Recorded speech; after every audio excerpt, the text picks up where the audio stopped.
오늘도 하나님의 다림줄이 있다. 말씀드리겠지만 여러 다양한 다림줄이 있는데 우리가 선택해야 될 다림줄은 하나님의 다림줄이다. 이런 내용입니다. 다림줄은 여러분 아시는 대로 이게 무거운 줄을 이렇게 원뿔 모양이 된 줄을 이렇게 줄에 달아서 이렇게 길게 해놓은 줄이죠, 줄. 이렇게 밑에 추가 달려 있고 이게 밑으로 수직으로 쫙 뻗어 있는. 그래서 이게 건축을 할 때 이게 벽돌이나 기둥을 쌓아 올릴 때 이제 수직으로 이게 잘 쌓아지고 있는지를 보는 잣대이고 기준이 되는 거죠. 그래서 이 다림줄을 믿고 다림줄이 수직이라는 걸 믿고 거기에 맞춰서 벽돌을 쌓고 기둥을 쌓으면 이게 이제 모양도 이쁘고 튼튼하게 되겠죠, 그죠? 그리고 나중에 견고한 건물이 세워지게 될 겁니다. 근데 이 다림줄이 있는데도 불구하고 이 다림줄을 믿지 못하고 그냥 내가 알아서 이렇게 쌓아가기 시작하면 처음에는 이게 맞는 것 같아도 나중에 보면 이게 삐뚤삐뚤하고 이렇게 되면 부실 공사도 될 수 있고 위험한 거죠. 그리고 다림줄이 없이 그냥 눈대중으로 내가 경험이 몇 년인데 벽돌만 30년이야 이러면서 막 혼자서 막 쌓아가기 시작하면 이제 나중에 되면 이제 심각한 문제가 생기게 되는 거죠. 그래서 다림줄이 없어도 문제이지만 있다고 하더라도 다림줄을 신뢰하지 않고 그냥 내 기술과 내 경험으로 하기 시작한다면 이건 정말 헛된 수고가 될 수 있고 아름다운 건축물이 되지 못하고 무너지는 건물이 될 수 있다라고 하는 거죠. 그 다림줄은 매우 중요한 것입니다. 성경에 다림줄이라는 용어가 나오는데 두 군데에 5번 나옵니다. 한 군데는 어디냐면 실제로 건축과 관련된 곳인데 스가랴 4장 10절입니다. 거기에는 스룹바벨의 손에 다림줄이 있다라는 표현이 나옵니다. 이 스룹바벨은 이스라엘 백성들이 바벨론 포로로 갔을 때 1차로 귀환했잖아요. 538년에 귀환하면서 성전을 재건하는 사명을 가졌죠. 그래서 스룹바벨의 손에 다림줄이 있다는 말은 기초를 놓을 때부터 해서 완공될 때까지 스룹바벨이 이 내린 다림줄을 기준으로 해서 성전 건축을 완성해야 된다. 이 스룹바벨의 사명을 강조하는 그 표현으로 스가랴 4장 10절에 다림줄이라는 용어가 거기 한 번 딱 나옵니다. 그리고 나머지 한 군데는 오늘 본문인데 석절 말씀이잖아요. 여기는 무려 4번이나 나와요. 다림줄이라는 말이. 주의 손에 다림줄이 있다. 스가랴 4장 10절에는 스룹바벨의 손에 다림줄이 있고 오늘 말씀에는 하나님의 손에 다림줄이 있다. 이렇게 말씀을 하십니다.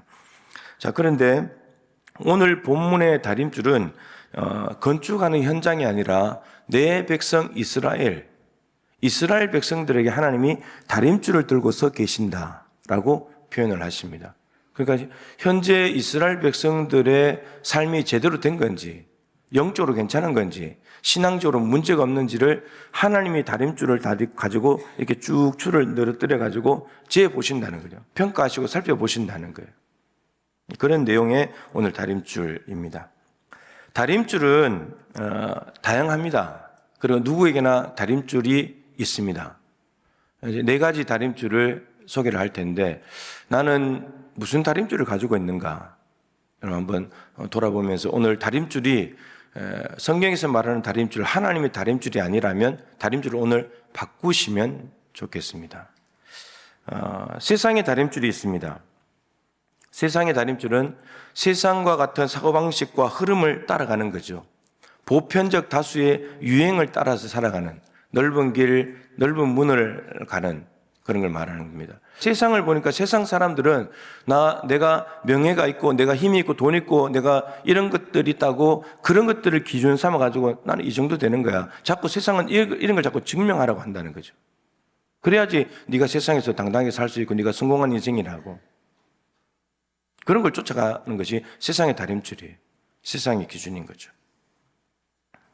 시편 1편 말씀에 복 있는 사람은 악인들의 꾀를 따르지 않고 죄인의 길에 서지 않고 오만한 자들이 자리에 앉지 않는다. 이거 많이 말씀드렸지만 복 있는 사람은 이런 일들을 하지 않는다라고 부정적으로 말했지만 사실 악인들의 꾀를 따르고 죄인들의 길에 서고 오만한 자들의 자리에 가야지 복을 받는 것이 세상의 방식이에요.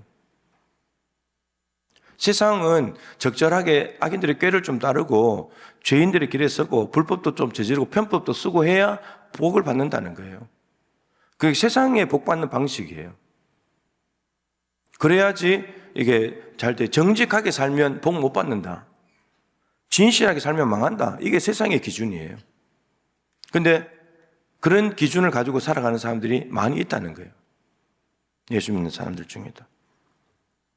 두 번째는 마귀의 다림줄이 있어요. 마귀의 다림줄은, 마귀는 우선 속이는 자잖아요. 그래서 속이는 다림줄을 잡고 내려. 네가 하나님이 될 수 있어. 선악과부터 네가 하나님 될 수 있다고. 하나님 되지도 않는데, 될 수도 없는 건데, 그런데 된다고 속여서 거기에 잡아뜨리는 거, 그게 마귀의 다림줄, 마귀의 기준이에요.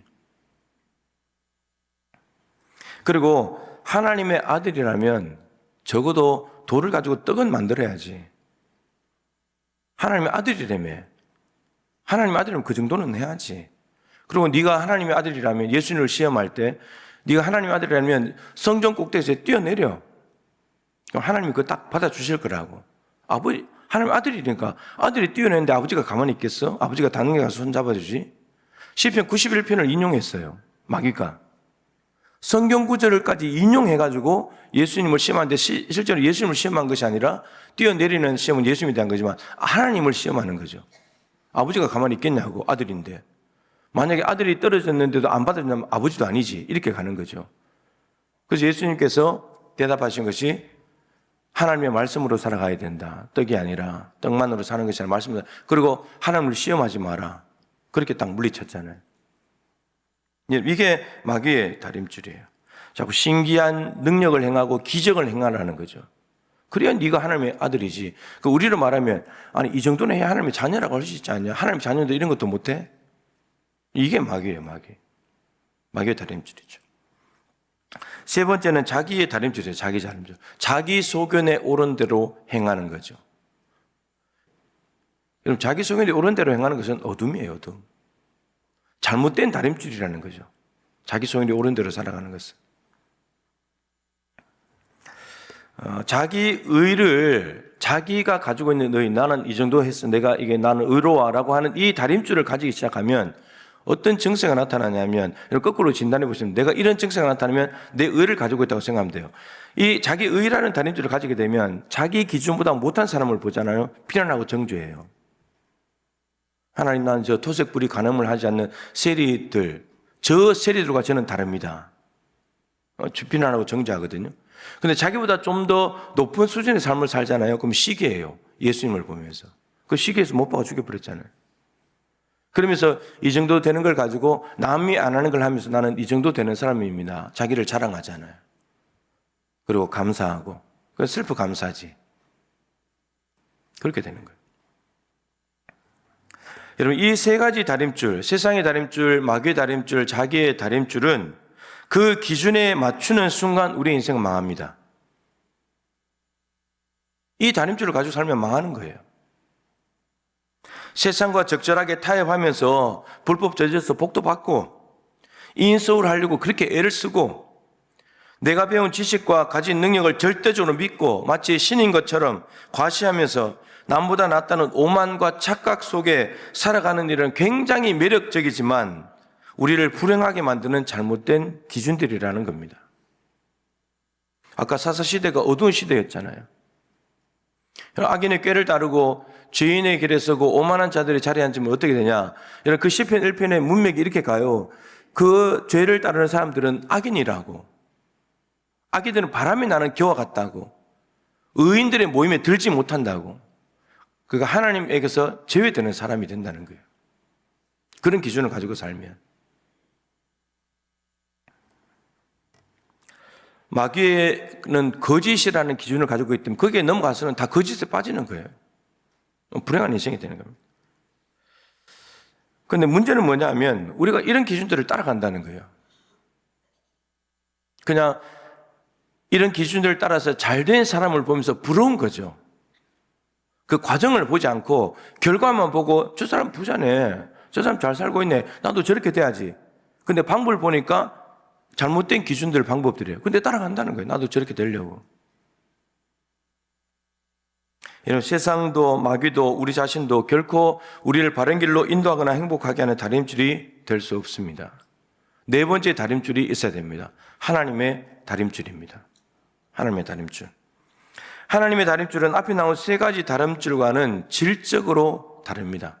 전혀 다른 기준, 하나님의 기준입니다. 이 세 가지 앞에 있는 기준들을 뛰어넘는, 극복하는, 우리를 정말 잘되게 하고 형통하게 하는 다림줄입니다. 하나님의 다림줄은 세상의 다림줄, 적절하게 악인들의 꾀를 따르고 이렇게 따라가는 것, 그런 것에 대해서 시편 1편 2절에 이렇게 말하죠.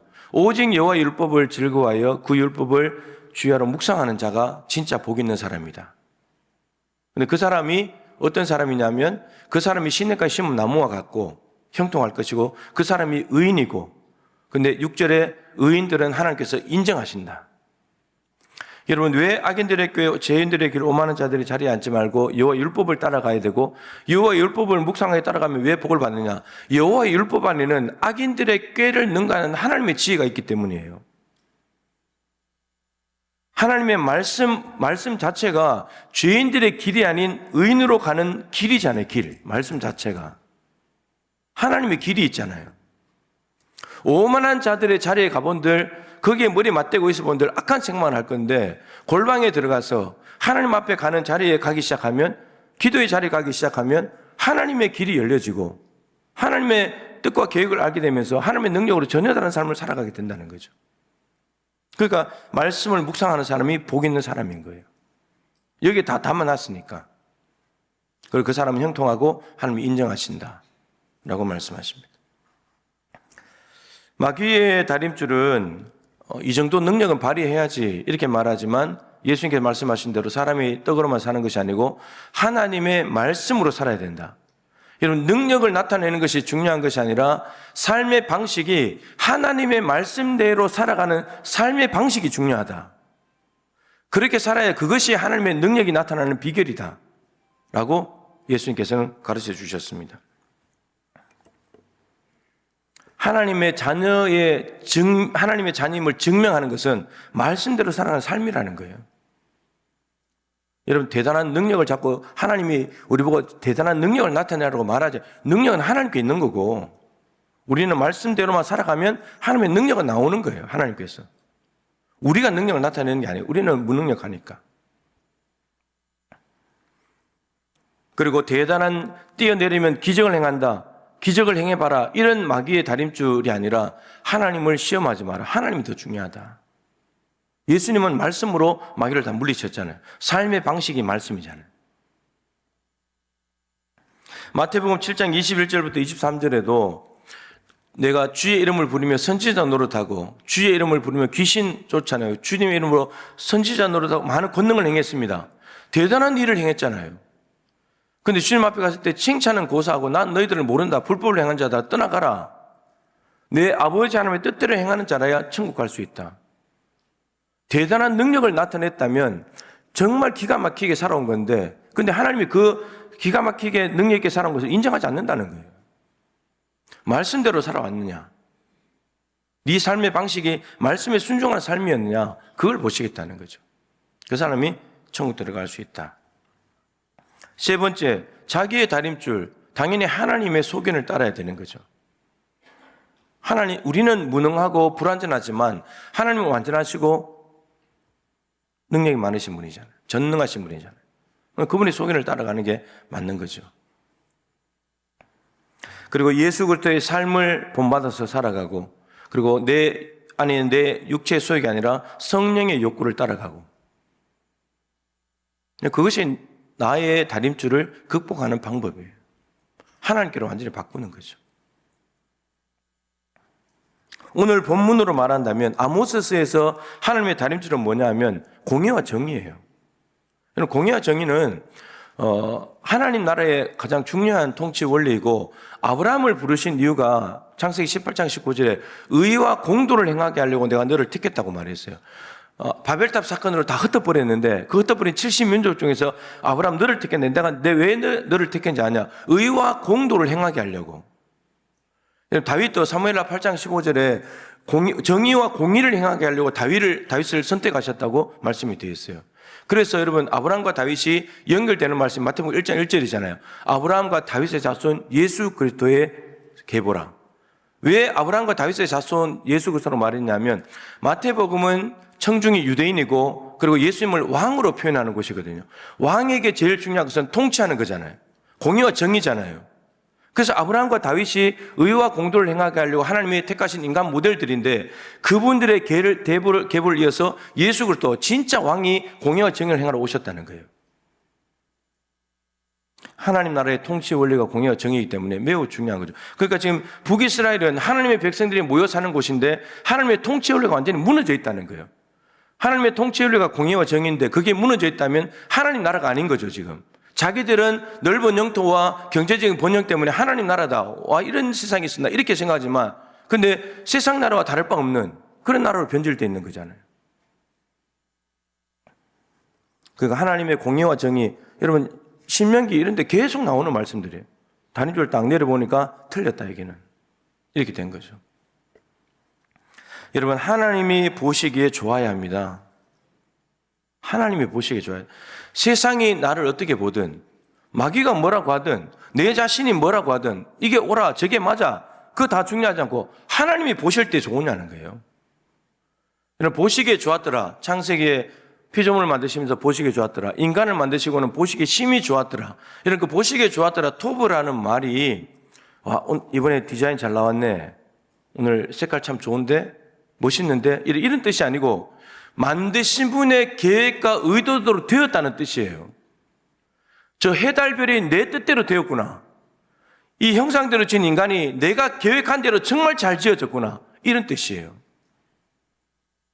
여러분, 기준이 하나님이 보시기 좋은 거예요.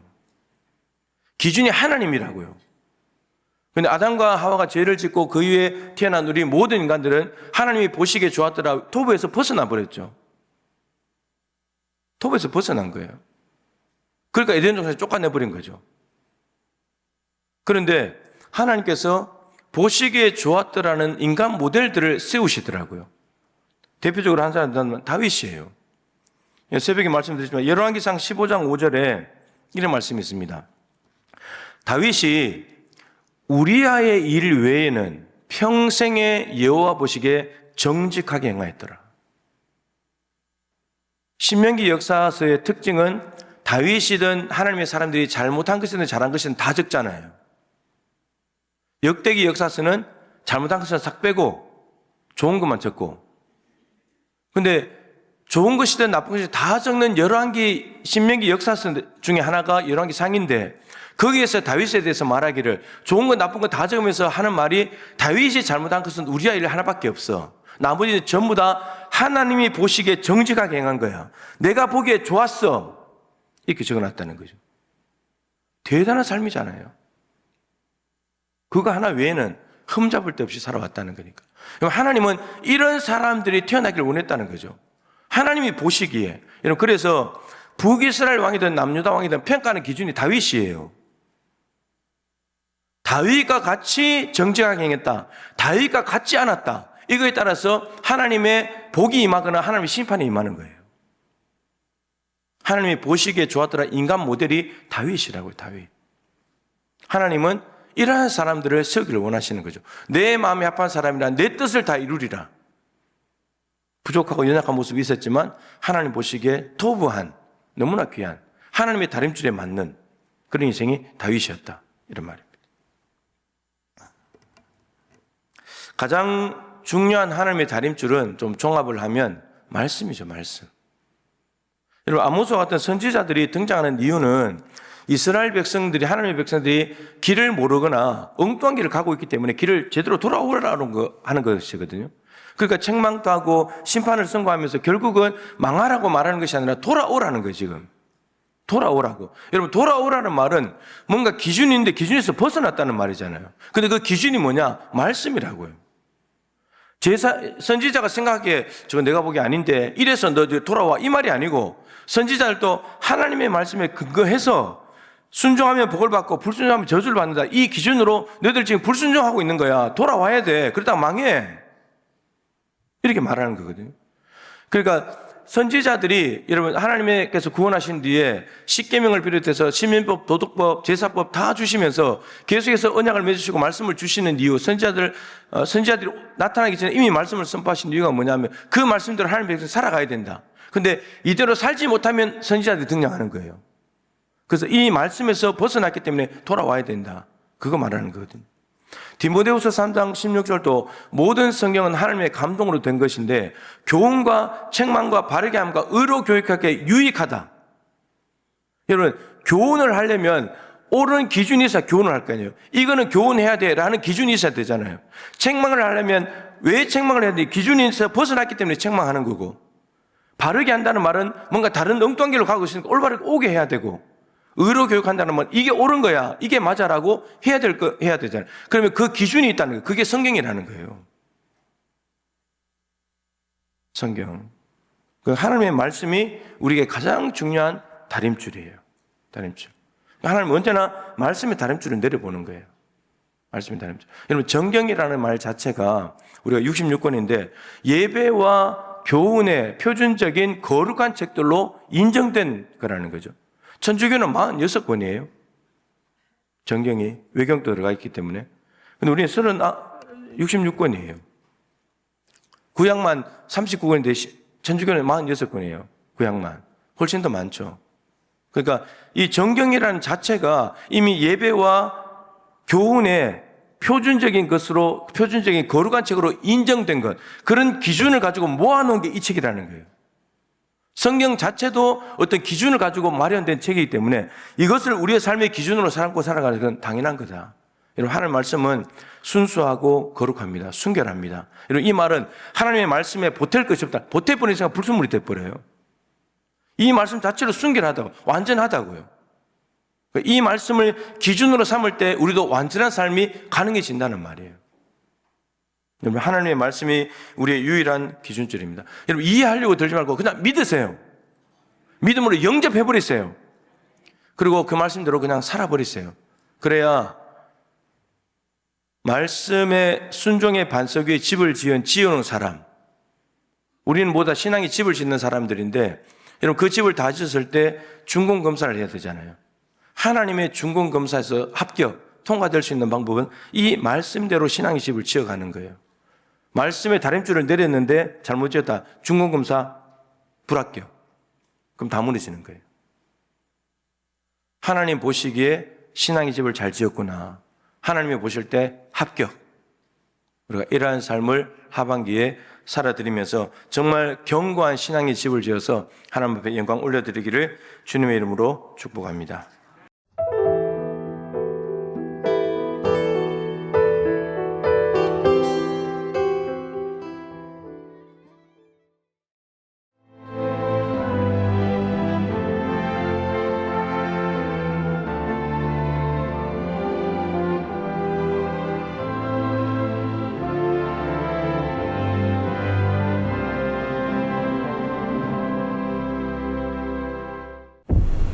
최적의 산업 인프라, 편리한 교통 인프라, 대표 2차전지 클러스터, 미래형 신산업, 해안관광의 중심지, 살기 좋은 정주 환경, 미래를 여는 투자 중심지, 광양만권 경제 자유구역.